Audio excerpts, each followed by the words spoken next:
Официално за годишника няколко добри думи да кажем, после неофициално за господин главния редактор. Лоши. Годишника е седми като издание за 7 година. За първи път обаче с автори от чужбина. За първи път има издание и на английски език, защото имаме така интерес да бъде четен и зад граница.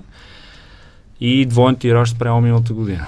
Тоест завишено търсене, определено, видя се и по време на представянето. Неофициалната част, как се случва един годишник, обикновено в началото на годината господин главният редактор ми поставя някаква задача да свърша. Аз му казвам, ще го направя това, обаче няма ме караш да пиша за годишника. Той вика, добре.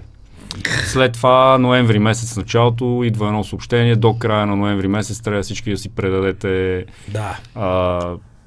статиите за годишника. Не бързайте да ги пишете. И аз му казвам, добре, обаче няма ме караш по време на представянето да говоря пред хората. Правиме, пишеме, превеждаме, редактираме. В деня на представянето трябва да се закарат годишници, трябва да се отпечатат преди това, трябва да се закарат рол банери, всичко да се нареди, да се наеме зала, да се осигури охрана. И накрая идва и ти казва, ти си в трети панел с Шкварек.